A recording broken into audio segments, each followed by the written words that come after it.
morning. Again, we come back and we want to look at lesson 2 on capacitors. Now we have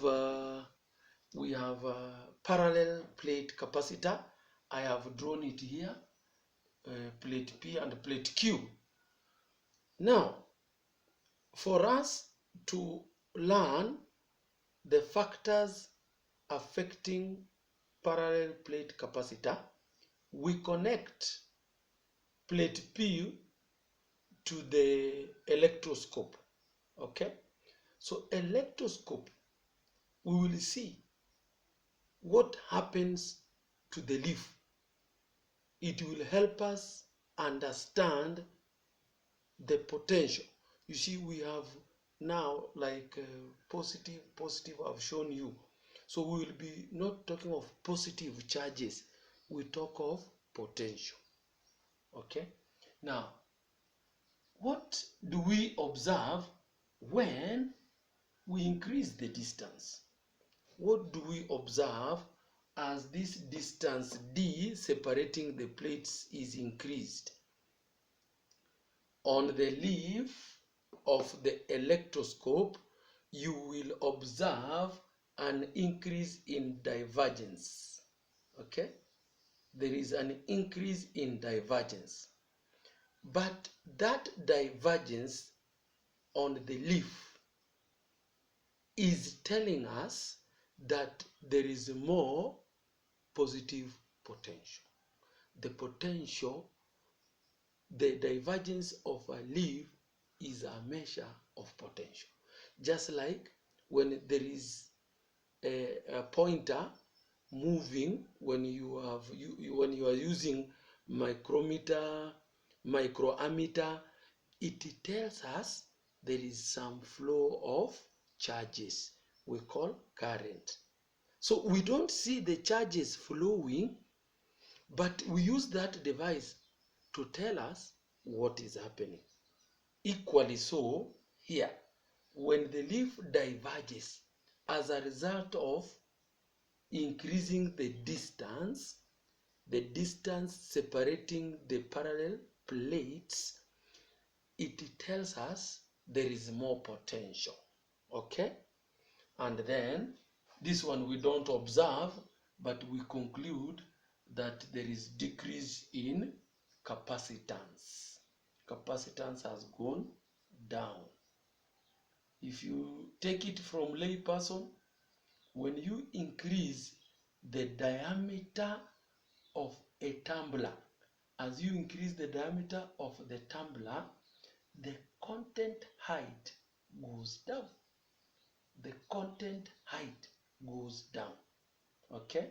So that content height is equivalent to capacitance. It goes down as you increase the diameter of the container. Now, let us focus a bit down here so that I conclude this.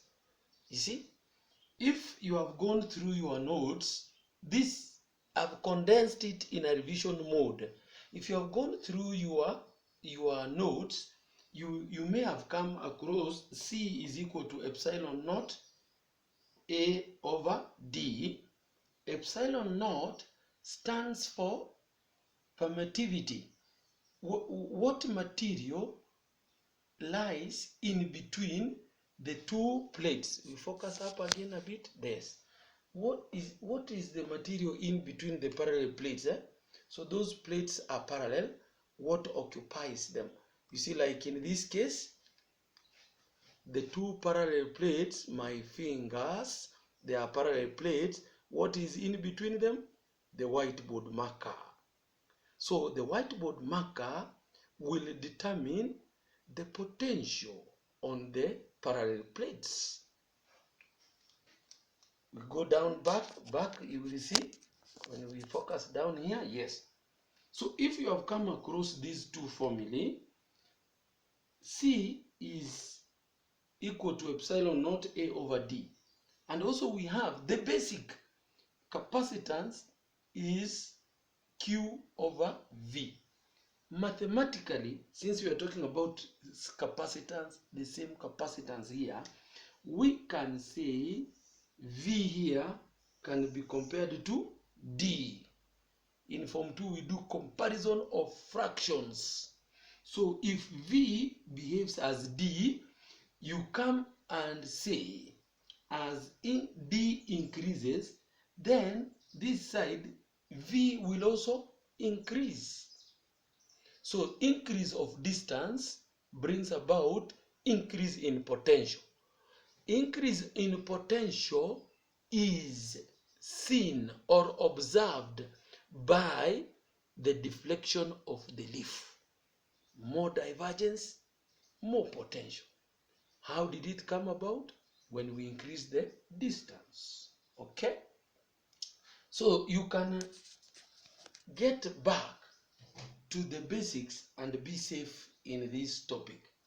It is important you know how to handle this. Finally, when we increase the overlapping area, capacitance also increases. That is what drove to this formula. This formula is deep because it deals with distance between plates, overlapping area, and what occupies the space between the parallel plates.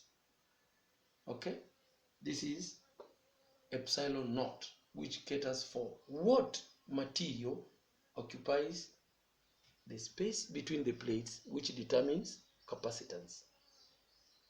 Now we shall stop there, but we will have another lesson, a second lesson now on resistors and also on capacitors, just to try and show you what does C is Q over V is to capacitors when you have basic knowledge of V is equal to IR.